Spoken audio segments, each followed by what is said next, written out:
Hello दोस्तों, कैसे हैं आप सब। स्वागत है आप सभी का कॉमिक वर्ल्ड चैनल पर। तो चलिए दोस्तों, शुरू करते हैं मनोज कॉमिक्स में मोम का दूल्हा और नकचढ़ी बंजारन।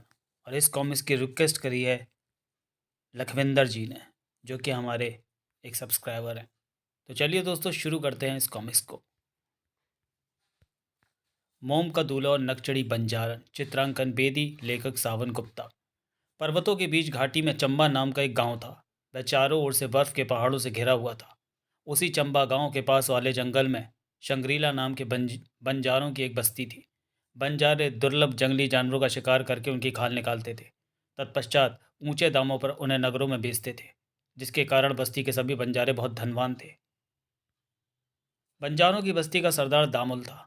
वह बहुत ही रौबीला और गुस्सैल था। उसी की तरह उसकी बेटी रुमझुम भी बहुत ही गुस्सैल, गर्वीली व नकचड़ी थी। कितनी सुंदर हूं मैं, उसे अपने रूप पर बड़ा ही घमंड था। सरदार दामुल को रुमझुम के विवाह की बहुत चिंता थी। वह जो भी लड़का रुमझुम को दिखाता, उसे वह नापसंद कर देती। ये भी कोई लड़का है बापू, नाक चनेसी, मुंह बटुए सा। किसी युवक में वह इस प्रकार कमी निकालती। ये भी कोई युवक है, नाक चौड़ी और आंखें टेढ़ी मेढ़ी।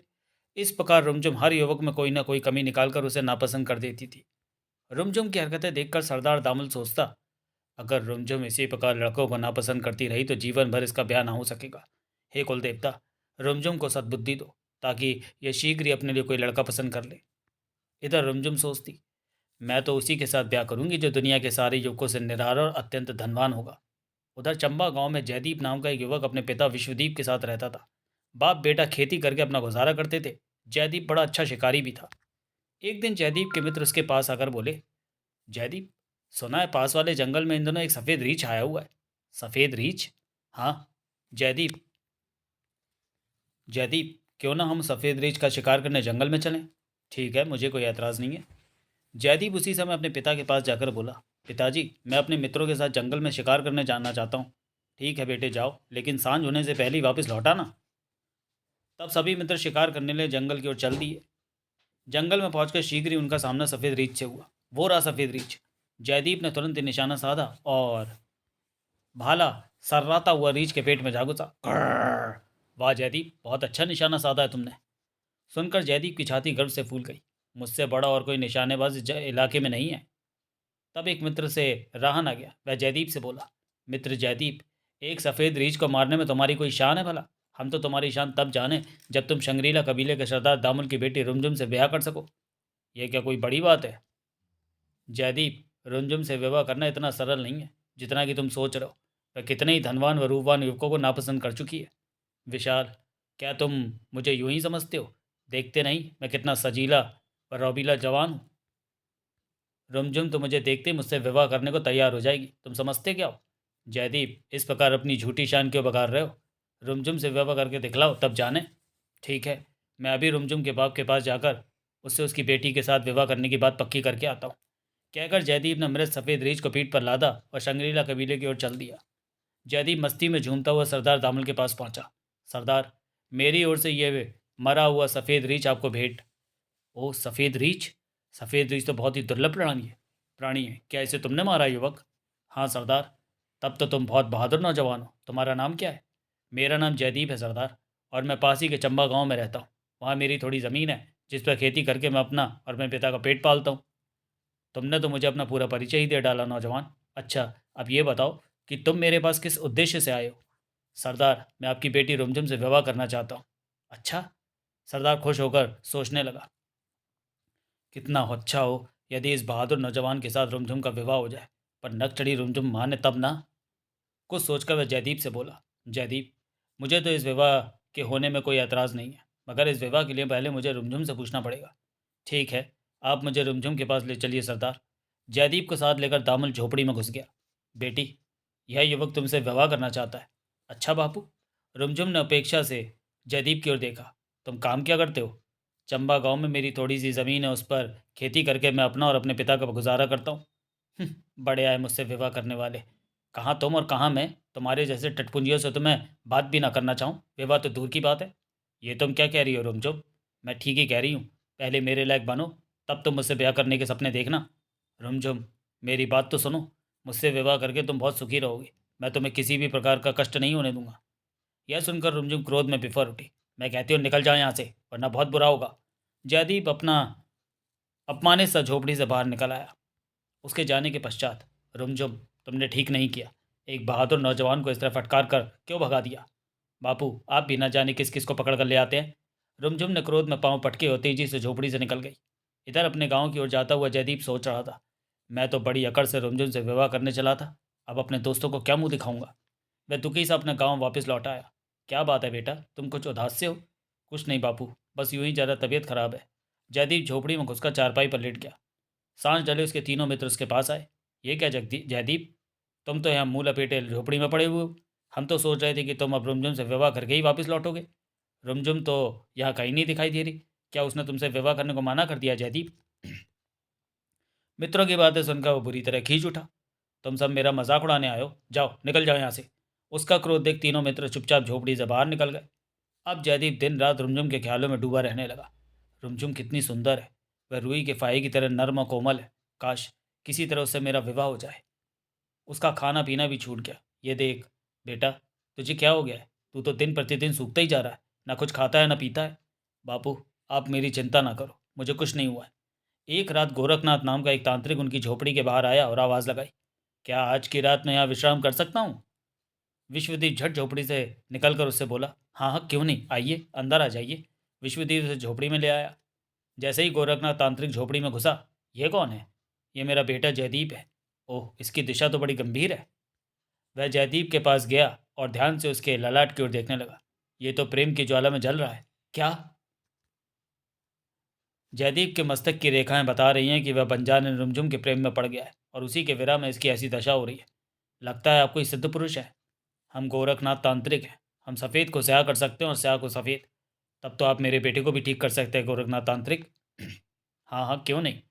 तब तांत्रिक महोदय, मुझ पर कृपा कीजिए और मेरे बेटे को पहला जैसा स्वस्थ व प्रसन्नचित कर दीजिए। मेरे सदा हंसते रहने वाले बेटे के मुंह से हंसी ऐसी गायब हुई है कि अब ये भूले से भी नहीं हंसता है। सबसे पहले जयदीप को होश में लाना होगा। तब तांत्रिक जयदीप के मस्तक पर झुककर मन ही मन कोई मंत्र बुदबुदाने लगा। अगले ही पल जयदीप ने आंखें खोल दी। ये देख जयदीप, तुमने कई दिन से खाना नहीं खाया, कुछ खा लो बेटा। नहीं, मैं कुछ नहीं खाऊंगा। जयदीप, कुछ खाओगे नहीं तो जीवित किस प्रकार रहोगे? यहाँ जीवित रहना ही कौन चाहता है?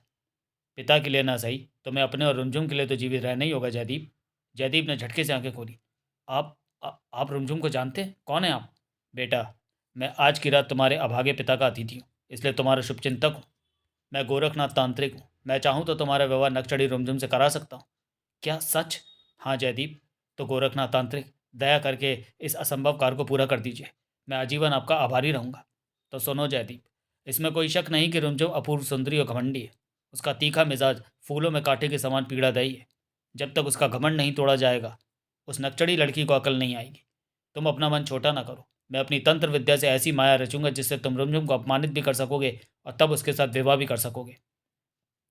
मैं भी यही चाहता हूँ गोरखनाथ तांत्रिक।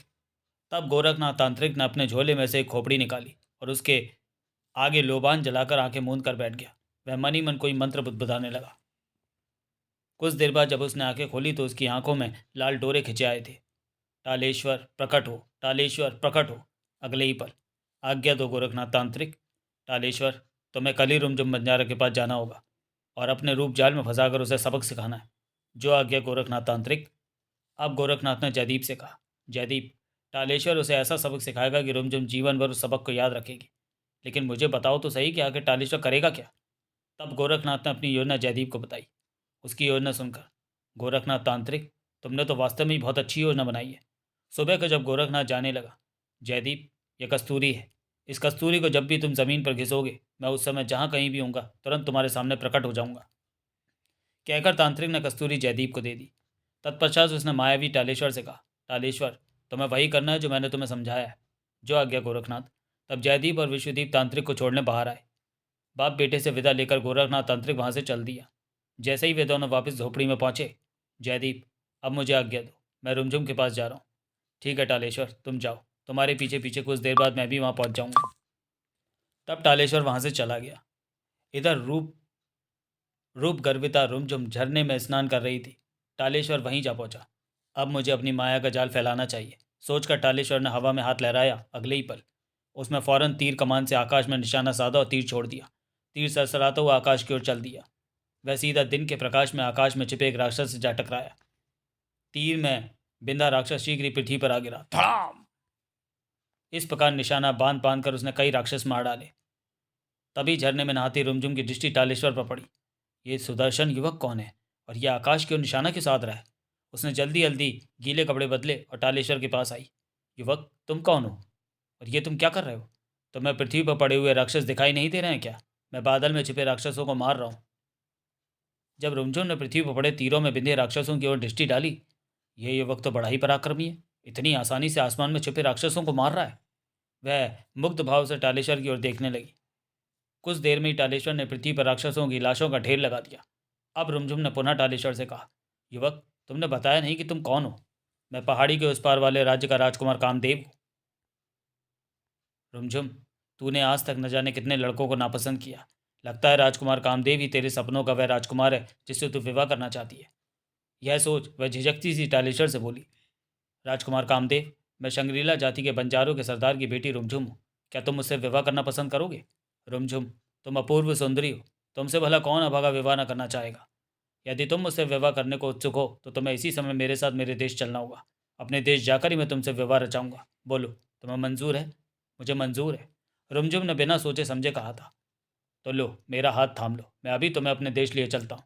रुमझुम ने बेहिचक उसका बड़ा हुआ हाथ थाम लिया। टालेश्वर ने हवा में दूसरा हाथ लहराया, तुरंत ही वहाँ एक घोड़ा उपस्थित हो गया। आओ रुमझुम, इस घोड़े पर बैठो। रुमझुम मंत्रमुग्ध सी घोड़े पर बैठ गई। फिर उसी घोड़े पर टालेश्वर भी बैठ गया और वे वहाँ से चल दिए। योजना अनुसार राह में उन्हें घोड़े पर जयदीप आता हुआ मिला। रुमझुम, इस अजनबी युवक के साथ घोड़े पर बैठकर कहाँ जा रही हो? जयदीप, यह युवक अजनबी नहीं है, ये मेरे होने वाले पति हैं। मैं इनसे विवाह करने इनके देश जा रही हूँ। ओह चलो, आखिर तुम्हें कोई पसंद तो आया रुमझुम। जयदीप ने अपनी जेब से तुरंत ही 2 चकमा पत्थर निकाले। लो राजकुमार, मेरी ओर से 2 पत्थर उपहार स्वरूप स्वीकार करो। टालेश्वर ने अजनबी की तरह जयदीप की ओर देखा और चुपचाप उससे पत्थर लेकर जेब में रख लिए। जब टालेश्वर घोड़े पर बैठकर जाएगा तो उसकी जेब में पड़े चकमा पत्थर आपस में टकराकर आग पैदा करेंगे और तांत्रिक गोरखनाथ के कहे अनुसार आग की गर्मी से टालेश्वर पल भर में पिघल जाएगा। टालेश्वर रुमझुम को लेकर आगे चल दिया। अब मुझे कुछ दूरी का अंतर रखकर इन दोनों के पीछे पीछे चलना चाहिए। जयदीप भी उनके पीछे पीछे चल पड़ा। कुछ दूर जाने पर रगड़ खाकर टालेश्वर की जेब में पड़े चकमा पत्थरों से आग की चिंगारियां निकलने लगी। शीघ्र ही, ओ रुमझुम, मैं आग की तपन से पिघला जा रहा हूँ। अगले ही पल टालेश्वर की सीधी वहां पिघल कर गिर गई। ओह ओह, ये क्या हुआ? दूसरे पल उसकी दूसरी बाह पिघल गई। आह! हे मेरे भगवान, ये क्या गोरख धंधा है? शीघ्र ही, ओह, राजकुमार कामदेव और उनका घोड़ा तो सारा ही पिघल गया। वह हतबुद्धि सी जमीन पर पड़ी रह गई। तभी वहां जयदीप आ पहुंचा। रुमझुम, तुम्हारा दूल्हा कहाँ गया? तो तुम यहाँ मेरा मजाक उड़ाने आए हो? नहीं रुमझुम, नहीं, तुम मुझे गलत समझ रही हो। मैं तुम्हारा मजाक उड़ाने नहीं, तुम्हें बर्बाद होने से बचाने आया हूँ। देखो, अब तो तुम असली नकली में फ़र्क समझ ही गई होगी। क्या मतलब? सुनो रुमझुम, राजकुमार कामदेव कोई राजकुमार नहीं था, बल्कि वह छल से तुम्हें छलने आया था। क्या? मैं सच कह रहा हूँ रुमझुम। ओह! रुमझुम सोच में पड़ गई। यह देखकर, रुमझुम, क्या मैं उम्मीद रखूँ कि अब तुम मुझसे विवाह करोगी? क्या बक रहे हो तुम? रुमझुम, मेरा प्रस्ताव स्वीकार कर लो। मैं तुम्हारे लिए बढ़िया बढ़िया शिकार मारकर लाया करूँगा, तुम्हारी रक्षा किया करूँगा, सुख दुख में तुम्हारा साथ दूंगा। जयदीप, ये सही है कि राजकुमार कामदेव ने मुझे ज़बरदस्त धोखा दिया है, पर इसका ये मतलब तो नहीं कि मैं अब तुम जैसे कंगले से शादी करने को तैयार हो जाऊंगी। मैं तो उसी से विवाह करूंगी जयदीप, जिसके पास सोने चांदी के ढेर होंगे। ओह! जयदीप दुखी मन से वहाँ से वापस लौट गया। घर जाकर घर आकर वह चारपाई पर पड़ गया। क्या हुआ बेटा? क्या रुमझुम से कुछ कहा सुनी हो गई है? टालेश्वर का क्या हुआ? तब दुखी हृदय से जयदीप ने विश्वदीप को सब कुछ बता डाला, सारी बात जानकर। तो इसमें इतना दुखी होने की क्या आवश्यकता है? तुम्हारे पास गोरखनाथ तांत्रिक की दी हुई करामाती कस्तूरी जो है, उसी कस्तूरी को घिसकर गोरखनाथ तांत्रिक को बुला लो और उसे सारी बात बताओ, वह तुम्हारी ज़रूर सहायता करेगा। हाँ, ये तो मैं भूल ही गया था। उसने तुरंत ही जेब से कस्तूरी निकाली और पृथ्वी पर घिसी। अगले ही पल गोरखनाथ तांत्रिक उसके सामने था। क्या बात है जयदीप, तुमने मुझे कैसे याद किया? तांत्रिक गोरखनाथ, रुमझुम ने मुझसे विवाह करने से साफ साफ इनकार कर दिया है। कोई बात नहीं है जयदीप, रुमझुम को सबक सिखाने के लिए अब मैं कोई और चाल चलूंगा। गोरखनाथ उसी समय जयदीप के साथ जंगल में पहुंचा। तुम मुझे यहाँ क्यों लाए हो गोरखनाथ तांत्रिक? देखते जाओ अब मैं क्या माया रचता हूँ। कहकर तांत्रिक ने आंखें मूंद ली और कोई मंत्र बुदबुदाने लगा। फिर उसने हवा में हाथ लहराया। सोने का महल बन जा। अगले ही पल, ओह, ये तो वास्तव में ही सोने का महल बन गया। जयदीप, आज से यह महल तुम्हारा है और तुम इसके राजा हो। क्या? हैरान ना हो जयदीप, मैं तुम्हें हमेशा के लिए इस महल का राजा नहीं बना रहा हूँ। तुम्हारे कहने का क्या तात्पर्य गोरखनाथ तांत्रिक? जयदीप, सिर्फ रुमझुम से तुम्हारा विवाह होने तक ही ये सोने का महल रहेगा और तुम इसके राजा रहोगे। ओह, तो ये बात है। जयदीप, रुमझुम प्रतिदिन इस जंगल में घूमने आती है। आज जब वह इस ओर आएगी तो तुम्हारे सोने के महल को देखकर चौंक पड़ेगी। तब तुम महल से निकलकर उसके सामने विवाह का प्रस्ताव रखना, जिसे वह सहज ही स्वीकार कर लेगी। ठीक है, मैं ऐसे ही करूँगा। तब जयदीप को आवश्यक निर्देश देकर तांत्रिक गोरखनाथ अदृश्य हो गया। इधर रुमझुम ने जंगल में प्रवेश किया। आज ना जाने मेरा दिल क्यों बार बार यही पुकार रहा है कि आज मेरे साथ कोई शुभ घटना घटने वाली है। इधर स्वर्ण महल में रहकर जयदीप ने राजसी वस्त्र और आभूषण पहने। ओह, मैं तो सचमुच के राजा जैसा दिखाई दे रहा हूँ। मैं खुशी से झूमता हुआ स्वर्ण महल में घूमने लगा। तभी जंगल का भ्रमण करती हुई रुमझुम सोने के महल की ओर आ निकली। ओह, इस वीराने में स्वर्ण महल? किसका है ये महल? इसका राजा तो बहुत ही धनवान होगा। वह अभी खड़ी हुई यही सब सोच ही रही थी कि महल का द्वार खुला और एक सुंदर युवराज जिसके पास आया। तुम जयदीप हो? जयदीप? कौन जयदीप? हम तो इस स्वर्ण महल के राजा स्वर्ण सिंह हैं। ओ माफ़ करना, तुम्हारी सूरत एक भिखमंगे जयदीप से हूबहू मिलती है राजा स्वर्ण सिंह। कोई बात नहीं, कोई बात नहीं, ऐसा धोखा अक्सर हो ही जाता है। राजा स्वर्ण सिंह, मैं प्रतिदिन इस जंगल में भ्रमण करने आती हूँ। कल तक तो ये स्वर्ण महल इस जंगल में नहीं था। सुंदरी, इस महल को हम जब चाहे, जब जहाँ जी चाहे उठाकर ले जा सकते हैं। कल हम इस जंगल में आखेट करने आए तो इस महल को भी अपने साथ लेते आए। रुमझुम, राजा स्वर्ण सिंह तो बेहद अमीर और शक्तिशाली जान पड़ता है। ये तेरे लिए सबसे उचित वर साबित होगा। उसे सोच में पड़े देख जयदीप ने उसे कहा, सुंदरी आओ, तुम्हें अपने महल की सैर करवा दूँ। सकुचाती हुई रुमझुम ने अपनी सहमति दे दी। तब जयदीप रुमझुम को साथ लेकर महल के अंदर की ओर चल पड़ा। सारा महल देखने के पश्चात, महाराज, आपका स्वर्ण महल तो अद्वितीय है। सुंदरी, यूं तो यह स्वर्ण महल लाखों में एक है, पर एक चीज़ के बिना ये अधूरा अधूरा सा है। वह क्या चीज़ है महाराज? सुंदरी, इस महल को तुम जैसी सुंदर रानी चाहिए। महाराज, यह देखकर, सुंदरी, तुम चाहो तो हम तुम्हें इस महल की रानी बना सकते हैं। इसके लिए तुम्हें हमसे विवाह करना होगा। मुझे आपका प्रस्ताव स्वीकार है महाराज। सुंदरी, तब तुम हमें इसी समय अपने पिता के पास ले चलो। हम इस विषय में उनसे वार्तालाप करना चाहते हैं। चलिए महाराज। रुमझुम उसे लेकर सरदार दामल के पास पहुंची। बापू, ये स्वर्ण नगर के राजा स्वर्ण सिंह हैं। ये आपसे कुछ बातें करना चाहते हैं। इतना कहकर शर्माती हुई रुमझुम तेजी से झोपड़ी से निकल गई। तब सरदार दामल ने जयदीप से कहा, तुम तो जयदीप हो, तुमने ये क्या वेश बना रखा है? सरदार, क्या बकते हो? हम जयदीप नहीं बल्कि राजा स्वर्ण सिंह हैं। ओह, बिना सोचे समझे मैं राजा स्वर्ण सिंह से ये क्या कह गया? इस विशाल दुनिया में बहुत से अनजान लोगों की सूरतें हूबहू आपस में मिलती हैं। वह हाथ जोड़कर बोला, महाराज, कहिए मेरे लिए क्या आदेश है? सरदार, हम तुम्हारी बेटी से विवाह करना चाहते हैं। महाराज, ये तो मेरे लिए बड़े सौभाग्य की बात है कि एक बंजारे की बेटी राजघराने की बहू बने, लेकिन क्या सरदार? महाराज, मेरी लड़की बहुत ही नकचड़ी व गुस्सैल है। उसने अच्छे से अच्छा व सुयोग वरों के प्रस्ताव भी ठुकरा दिए। कहीं वह आपसे विवाह का प्रस्ताव भी न ठुकरा दे।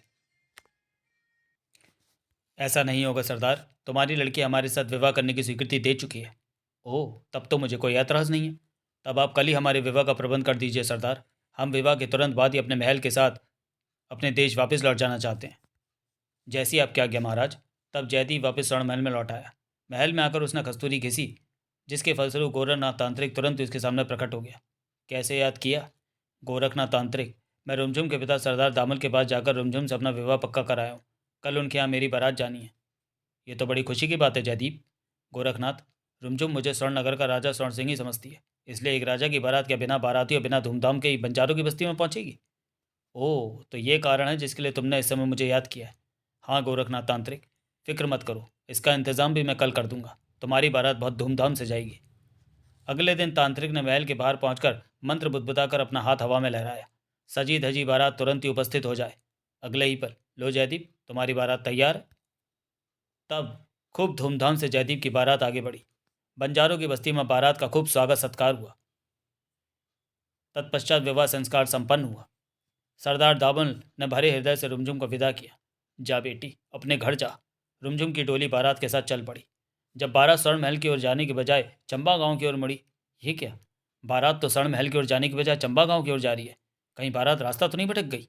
वह सोच में पड़ गई। उसने कहारों से कहा, कहारों, टोली रोक दो। कहारों ने तुरंत ही उसके आदेश का पालन किया। तब घोड़ी से उतरकर जयदीप उसके पास आया। रुमझुम, क्या बात है? डोली क्यों रोक दी? ये बारात तो चंबा गांव की ओर जा रही है। वही तो तुम्हारी ससुराल है क्या? हाँ रुमझुम, मैं कोई राजा स्वर्ण सिंह नहीं, जयदीप ही हूँ। ओह, तो तुमने मेरे साथ धोखा किया। रुमझुम क्रोध में चिल्ला उठी। तभी बंजारों के कुल देवता वहाँ प्रकट हुए। रुमझुम, नादान न बन। जयदीप अब तेरा पति है, इसका आदर करना सीखो। यदि तूने ऐसा नहीं किया तो मैं तुझे कभी क्षमा नहीं करूँगा।